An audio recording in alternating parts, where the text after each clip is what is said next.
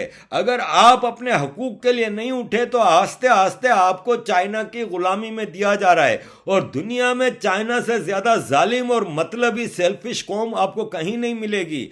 China पूरे पाकिस्तान का control हासिल कर रहा है और ये चीज गिलगित बल्तिस्तान वाले समझ गए हैं, इसलिए वो उठ गए हैं अपने हकूक के लिए। तो खुदारा कराची की आवाम भी उठे और अपने हुकूक के लिए जो असल मुजरिम है आपका वो वर्दी वाले हैं। वर्दी वालों का घेराव करें और इनको पकड़ें, इनको ना करने दें। ये मनमानियां कर रहे हैं जहां देखो, इसलिए कि कराची को इन्होंने अपने कंट्रोल में किया हुआ है। आवाम उठेगी नहीं तो आपको मैं बता रहा हूं कि आपकी नस्लें गुलाम रहेंगी इस फौज की। माइनॉरिटीज के साथ क्या हो रहा है? एक तो हिस्टोरिकल हो रहा है कि पाकिस्तान में जो हजारों मंदिर थे अब कुछ 20-25 रह गए हैं।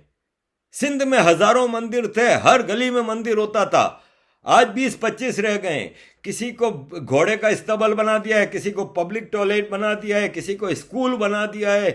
ये मंदिर देखें आप, इसको प्राइमरी स्कूल बनाया हुआ है, इसके ऊपर हिंदी जबान में लिखा हुआ है कि ये कितना पुराना मंदिर था, इसको स्कूल बना दिया। उस पर कुछ मुसलमान कह रहे हैं कि अच्छा ही क्या ना स्कूल बनाया है ना, कोई गलत चीज़ थोड़ी बनाई है। तो कितनी मस्जिदों को तोड़ के तुम लोगों ने स्कूल बनाया, मुझे ये जरा समझा दो। एक मस्जिद को तो आप स्कूल में कन्वर्ट नहीं करते। अगर इतना ही अच्छा काम है मस्जिद को, मंदिर को तोड़ के स्कूल बनाना, तो मस्जिद को भी तो तोड़ के स्कूल बनाए ना, ये आप नहीं करते। हाँ, माइनॉरिटीज के मंदिर को बदीन सिंध में परसों तरसों तबाह बर्बाद कर दिया, और इस पर फख्र कि इन्होंने महमूद गजनवी वाला काम किया। तो मैं, कुछ लोगों को बहुत मिर्ची लगेगी, लेकिन तारीख बहुत भयानक चीज़ होती है। मैं ये बता दूं कि जिस महमूद गजनवी की आप बात करते हैं ना कि सोमनाथ का मंदिर तोड़ा था, वो सोमनाथ का मंदिर तो आज शान से खड़ा है। उस सोमनाथ के मंदिर के शान आप देखें, दुनिया उसको देख कर रश करती है। वो तो आब व ताब के साथ खड़ा है। लेकिन वो महमूद गजनवी की कौम का क्या हाल है? सॉरी, आपको बुरा लगेगा, लेकिन हकीकत तो यही है ना कि आज महमूद गजनवी की कौम दर बदर है, चाहे वो अफगानिस्तान में है कि चाहे वो KPK में है। क्या हाल है उनका? आज उसी भारत से ये मदद मांग रहे हैं अफगानिस्तान वाले, और भारत की बड़ाई है कि भारत उनकी मदद कर भी रहा है। तो खुदारा अवाम को हक बात वो करनी होगी। इस्लाम का चूरन बेच के आपको गलत राहों पे डाला जा रहा है। ये आपके लिए ज़रूरी है कि देखें, ये आपको पट्टियां पढ़ाते हैं 72 हो रहे हैं, ये आपको पट्टियां पढ़ाते हैं कि दुनिया का आपकी ज़िंदगी है वो टेम्पररी है। ऐसे ही है जैसे कि एक रेलवे स्टेशन के वेटिंग रूम में आप बैठे हैं, आपकी जो ट्रेन है वो आखरत है, यानी जन्नत है। ये चूरन बेच के आपकी दुनिया की ज़िंदगी, आपकी भी और पूरी दुनिया की ज़िंदगी को बर्बाद कर रहे हैं। तो खुदारा इन चीज़ों से बचें। जो हूरें हमें जन्नत में नंगी पुंगी मिलेंगी, उनको आप दुनिया में बुरके 7 बुरकों में बांध के रख रहे हैं। ये किस किस्म की लॉजिक है? जिस जन्नत में शराब की नहरें बह रही होंगी, तो दुनिया में आपके लिए शराब हराम है, जबकि आपके सारे मौलवी शराब पीते हैं। और ये मौलवियों की बात करें कि जो आज नवाज शरीफ और जरदारी के साथ मिल के ड्रामे कर रहे हैं, ये मौलवी सारे जिहाद करवाते रहे हैं अफगानिस्तान और कश्मीर में, इंडिया में। यही तो मौलवी थे। ये देख लें, मौलवी फजलुर रहमान हाफिज सईद के साथ बैठा है, बराबर में वो हरामखोर हमीद गुल, जिसके बच्चे मल्टी बिलियनर हैं। ये हमीद गुल, कंगले जितने जनरल थे, इनके बच्चे सारे मल्टी बिलियनर हैं। और बदकिस्मती से आप ये देखें कि भारत में एक फौजी का बेटा बाहर पढ़ने नहीं जाता, और फिर बड़ा होकर वो बड़े फख्र से पाकिस्तान, भारत की फौज सेना में सर्विस करता है फख्र के साथ। पाकिस्तान के कितने फौजी जनरल के बेटे हैं, मुझे ज़रा ये बता दें आर्मी में? मुशर्रफ के बच्चे हैं, कियानी के बच्चे हैं, राहिल शरीफ के बच्चे हैं, पाशा, ज़हीरुल इस्लाम, हमीद गुल, अख्तर अब्दुल रहमान पाकिस्तान के टाइकून है, बिजनेस टाइकून। ये सब कोई फौज में नहीं जाता, क्योंकि अब्बा ने इतना माल बना लिया होता है कि हमें फौज में जाने की ज़रूरत ही नहीं। ये गफूरे के बच्चे यहाँ पढ़ रहे हैं, क्या वो फौज में? ये बाजवा, आसिम बाजवा के बच्चे हराम का पूरा इन्होंने प्रॉपर्टियां यहाँ जमा की हुई हैं, क्या ये फौज में है? तो आवाम को समझना होगा कि अगर इतना ही इनको वतन के खिदमत का जज्बा है, तो रिजाइन करने के बाद, सर्विस से रिटायर होने के बाद दूसरे दिन ये पाकिस्तान से बाहर जाकर अय्याशियां कर रहे होते हैं। बैठा है ना क्या नहीं, अय्याशियां कर रहा है, महल में रह रहा है ऑस्ट्रेलिया में। राहिल शरीफ जो हमें सर्टिफिकेट बांटता था पेट्रियोटिज्म के, महलात में रह रहा है, 40 करोड़ रुपया इसकी तनख्वाह है, सऊदी अरब का शुरता बना हुआ है। तो यह अवाम को समझने की ज़रूरत है कि आपको मुसलसल बेवकूफ़ बनाया जा रहा है, वरना ये मौलवी और फौजी ये आपको गुमराह कर रहे हैं। इस दुनिया में जो है सो है, आखिरत का आखिरत में देखी जाएगी। अगर आप इस दुनिया में इंसान के बच्चे बन के चलोगे तो आखिरत भी आपकी अच्छी होगी। लेकिन अगर आपने इस दुनिया को ही जहन्नम बनाना है, तो वो अल्लाह फिर इतना रहीम व करीम है ना, वो सब चीज़ें देख रहा है। फिर अगर आप इंसानियत के दुश्मन हो तो अल्लाह आपको माफ़ नहीं करेगा, फिर आपको कोई जन्नत वन्नत नहीं मिलेगी। मौलवी आपको जो गलत पट्टियां पढ़ा रहा है उस चक्कर से निकले आप। आजाद कश्मीर आजाद है ना, जिसकी एक लेजिस्लेटिव असेंबली है, जिसका एक प्राइम मिनिस्टर है, वो गद्दार है। सिटिंग प्राइम मिनिस्टर गद्दार है। तो आजाद कश्मीर के प्राइम मिनिस्टर राजा फारूक हैदर ने कह दिया कि जिस दिन मुझे किसी ने बुलाया गद्दारी के मुकदमे में तो मैं हथकड़ियां पहन के जाऊंगा। ये है गुलामी। आप लोगों को समझने की जरूरत है कि ये गुलामी की जिंदगी आप कब तक बर्दाश्त करेंगे, क्योंकि अब तबाही का एंड आ चुका है। मुर्गियों के अंडे और मुर्गियां, चीनी, आटा, सब्जियां, टमाटर, कोई चीज तो है जो आपको इस मुल्क में मिल रही है। 400 500% प्राइसेस इस 2 साल के इमरान खान के पीरियड में बढ़ गई हैं। इसके पीछे इमरान खान तो है ही है, क्योंकि ये बेगैरत तो आया ही इसीलिए है कि वो सिर्फ माल बनाने के लिए, ताकि आगे अपने दोस्तों के एहसानात उतार दे। अली जैदी है, फैसल वावड़ा है, जुल्फी बुखारी है, फवाद चौधरी है, अपने दोस्तों को नवाज रहा है ताकि इसके एहसानात उतारे और आगे भी जिंदगी में ये इसको पालते रहें। और खुद इसने कितना माल बनाया है ये अलग चीज। ये हमें भाषण देता है कि वो पाकिस्तान के पॉलिटिशियंस, पाकिस्तान के गद्दार हैं जिनके बच्चे बाहर रहते हैं। इमरान खान के अपने 2 हलाल के और 1 हराम का बच्चा बर्तानिया में रह रहा है। मेरी नज़र में औलाद औलाद होती है, लेकिन उसमें पाकिस्तान के कानून की नज़र में बगैर शादी का बच्चा इलेजिटिमेट होता है। वो अपनी बेटी तक को कबूल नहीं कर रहा। दुनिया को पता है कि ये इसकी बेटी है, अमेरिकी अदालत के फैसले मौजूद हैं, उसको कबूल नहीं कर रहा ये बेगैरत। और हमें भाषण देता है कि जिसके बच्चे बाहर पढ़ते हैं तो तुम्हारे बच्चे कहाँ पढ़ रहे हैं? क्या पाकिस्तान के मदरसों में पढ़ रहे हैं? अगर इतने ही गैरतमंद हो तो लाओ अपने बच्चों को मदरसों में पढ़ाओ। तुम्हारे बच्चे यहाँ ऑक्सफोर्ड में पढ़ें, तुम्हारे बच्चे यहाँ लंदन में अय्याशियां करें, तुम्हारे दोस्त यहाँ से बिजनेस करें, प्रॉपर्टियां कायम करें, तुम्हारे जनरल यहाँ पे कायम करें। तो पाकिस्तान को बर्बाद करके रख दिया है। तो खुदारा आप लोग अगर नहीं उठोगे अपने हक के लिए तो फिर बहुत देर हो जाएगी। 65% सर नेट अवेलेबल नहीं है बलूचिस्तान में। उसकी 2 वजूहत है। बहुत से इलाकों में तो नेट का, इंटरनेट का कोई सहूलत नहीं है, क्योंकि वहां पे बात कर रहा हूं। एक तो बहुत से डिस्ट्रिक्ट्स हैं कि उसमें इंटरनेट की कोई सहूलत नहीं है, क्योंकि वहां पे नेटवर्क नहीं है। और बहुत से डिस्ट्रिक्ट में ऑलरेडी इंटरनेट को जानबूझकर बंद किया गया है। ये इशू मैं रेज कर चुका हूं इस सेनेट फ्लोर पे। आपने इसको सर कमेटी को भेजा, कमेटी ने कोई 3 मीटिंग इस पे किया कि बलूचिस्तान के बहुत से डिस्ट्रिक्ट्स में इंटरनेट को क्यों बंद किया गया है। तो हमें जवाब मिला कि जी हम इसको इसलिए स्टॉप नहीं कर सकते कि वहां पे सिक्योरिटी इश्यूज है, उसकी वजह से वहां पे अदारों ने बंद किया है। अभी जो मेरा मुद्दा है सर, कहने का गुजारिश है, या तो सर क्योंकि हमारे बच्चों के तालीम तो तबाह हो जाएगा HEC के हवाले से, कॉलेजेस के हवाले से, इवन स्कूल्स की क्लासेस भी इंटरनेट पे हो रहा है। सर या तो मेहरबानी करके इसको रिव्यू करके बलूचिस्तान में जितने भी डिस्ट्रिक्ट्स में इंटरनेट को बंद किया गया है उसको ओपन किया जाए। और दूसरी सूरत में या तो HEC को और स्कूल्स को ये कोई और तरीका इख्तियार कर ले, क्योंकि हम समझते हैं कि बलूचिस्तान एजुकेशन में पाकिस्तान में से सबसे पीछे रह चुका है। और अगर मैं ये खबर भी शेयर कर दूं जो आज की है कि जब आसिम बाजवा की करप्शन आई थी तो आसिम बाजवा ने एक ड्रामा किया था कि मैं मिनिस्टर, ये 2 पोस्ट हैं इसके पास, CPEC का चेयरमैन है और मिनिस्टर है इंफॉर्मेशन का, तो मैं मिनिस्टर इंफॉर्मेशन से रिज़ाइन करता हूँ। इमरान खान ने इसका रेजिग्नेशन कबूल नहीं किया था। अब आज इमरान खान ने वो रेजिग्नेशन कबूल कर लिया है, लेकिन वो जो कमाई का धंधा है ना CPEC, उसका अभी भी वो चेयरमैन है बेगैरत। और वो आखिर वक्त तक निचोड़ना चाहता है कि जितना मैं निचोड़ सकूं यहाँ से निचोड़ के फिर भागूं। मैं बता रहा हूं आपको कि जिस दिन ये CPEC के चेयरमैन से इस्तीफा देगा, ये अमेरिका के महलों में बैठा होगा अपने बच्चों के साथ। ये हरामखोर पाकिस्तान की आर्मी है। ये कहते हैं, आज भी कहते हैं कि इमरान खान कहता है कि मैं इसका इस्तीफ़ा कबूल कर रहा हूँ, लेकिन आर्मी और सिविलियन गवर्नमेंट एक पेज पे है।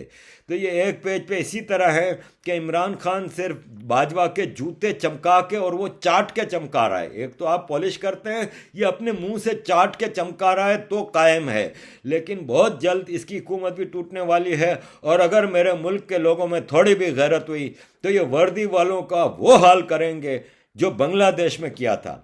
देखें, ईस्ट पाकिस्तान जिस दिन से ये पाकिस्तान की फौज से इन्होंने जान छुड़ाई है, एशिया की फास्टेस्ट बूमिंग इकोनॉमी है ये। पोटेंशियल था तो आर्मी ने दबाया हुआ था, वरना 71 तक हम क्या कहते थे कि नंगे पुंगे बंगाली हैं, भिखारी हैं, इनके पास खाने को नहीं है, इनके पास कुछ भी नहीं है, क्योंकि सारा वहाँ का दौलत तो पाकिस्तान की फौज लूट के इधर ले आती थी, वेस्ट पाकिस्तान। बंगालियों को गैरत आई, समझ आई, इन्होंने वक्त पे आज़ादी हासिल कर ली और आज देख लें छाए हुए हैं एशिया पे। पाकिस्तान के मुकाबले पे इनकी इकोनॉमी आसमानों पे जा रही है। तो आपके पास भी वक्त है, मेरी कौम के लोगों, थोड़ी गैरत दिखाओ, थोड़ा जागो, वरना कोई नाम लेवा ना होगा। गुलामी की दलदल में धंसते जा रहे हो तुम लोग, और एक वक्त आएगा कि ये फौज तुम्हें चाइना के हवाले करके चली जाएगी। और चाइना इंटरनेशनल एग्रीमेंट्स, क्योंकि बैंकों से लोनें ली हुई हैं, उसके अगेंस्ट में आपके रिसोर्सेज रखे हुए हैं, Karachi port, Karachi airport, Gwadar port, Gwadar municipality, Karachi municipality, और ये सब माइनस पंजाब के अलावा सब इन्होंने गिरवी रखा हुआ है। खाली पंजाब को इन्होंने डेवलप किए जा रहे हैं। इवन केपीके में दुनिया की जो महंगी तरीन मेट्रो बस बनाई थी वो बंद पड़ी है, खर्चा सरकार दे रही है, बसों में मट्टी लगी हुई है, नहीं चल रही, लेकिन पंजाब में सब कुछ चल रहा है। तो ये सिर्फ समझने की आपको ज़रूरत है कि पाकिस्तान बर्बादियों में धंस चुका है। जब तक आप उठोगे नहीं, कुछ नहीं होने वाला।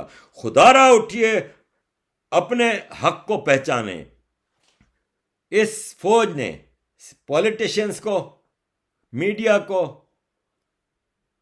बिजनेसमैनों को, जो बड़े टाइकून हैं, और अदालतों को इतना ज़बरदस्ती जकड़ा हुआ है कि आप खुद देखें कि एक भयानक रेप होता है, उसके मुजरिम को इमीडिएटली जमानत मिल जाती है, तो फिर एक आदमी ने उस मुजरिम को गोली मार दी। काश वो जज को भी गोली मार देता तो आगे कोई जज ये करते हुए डरता, लेकिन एक आदमी उठाए। आप लोगों को उठना होगा अपने हक के लिए। जब तक आप लोग नहीं उठोगे, इस मुल्क में कुछ नहीं हो सकता। बराए मेहरबानी हर चीज़ को इंडियन एजेंट और इंडिया के मत्थे ना डालें। मैं आपसे एक बात कर रहा हूं, जितनी भी इसमें मुझे कोई एक बात नीचे गालियां देने के लिए फौज के दलाल आ जाएंगे, मेरे यूट्यूब के नीचे गालियां देने के लिए आ जाते हैं, तो मैं उनकी गालियों की इसलिए परवाह नहीं करता कि ये मेरी वीडियो देखते हैं तो मुझे 2-4 सेंट मिल जाते हैं, तो मुझे इनकी परवाह नहीं है। लेकिन ज़रा अकल से काम लो। मैंने एक बात इतनी पूरी वीडियो में या दूसरी वीडियोस में कौन सी गलत की है? मेरा तरीक़ाकार तो गलत हो सकता है, लेकिन मैं बिल्कुल गलत नहीं हूँ। इसलिए बराए मेहरबानी हर चीज़ को भारत के मत्थे ना डालो कि भारतीय एजेंट, भारतीय एजेंडा नहीं होता हर चीज़। मैंने जितनी बातें की हैं बिल्कुल आपके सामने दलाइल के साथ की हैं, उसमें अगर कोई एक गलत बात है तो मुझे साबित करके दिखाएं। फौरन आप छप्पा लगा देते हैं कि भारतीयों को खुश कर रहा है, भारतीयों के लिए एजेंट है। तो मैं तो भाई अपने आप को खुश कर रहा हूं कि मेरा ज़मीर मुझे कहता है कि मैं एक आज़ाद देश में रह रहा हूं जहां पे मुझे बोलने की इजाज़त है, तो मैं आप लोगों को ये चीज़ें बताऊं। बड़ी मेहरबानी होगी अगर आपने पाकिस्तान को बचा लिया, वरना नाम लेवा ना होगा, आपको गुलामी की दलदल में फंस जाओगे। और चाइना कितना मुसलमानों का हमदर्द है, ये ज़रा उगर कैंप में जाकर देख लें कि क्या मुसलमानों का हाल है। आपकी जो बच्चियां पाकिस्तान की जो भेजी गई हैं चाइना में, उनको ज़रा देख लें कि उनसे कितना भयानक सलूक हुआ और उनके ऑर्गन्स तक बेचे गए। सोचिए, समझिए। बहुत शुक्रिया। You know, we keep hearing this term deep state, deep state, deep state. Who are these people? You know, this is a term which was coined by political scientists to describe certain countries, like, for example, Pakistan, where the military and the intelligence services basically ran the country. And so you could get elected, but if they didn't like them, like what you were doing, or you crossed them, you were out. You know, maybe you'd get arrested, you'd get deported, you'd get accused of something. In one case, you'd get assassinated or executed. So it has a very particular meaning. And when it started to be used by Trump and his associates about the United States, it was so wrong-headed. And I think we've seen that in the impeachment. Who are they maligning? They're maligning career military. They're maligning career foreign service officers. They're maligning civil service. These are the people who run government from administration to administration. And you know these people. I know these people.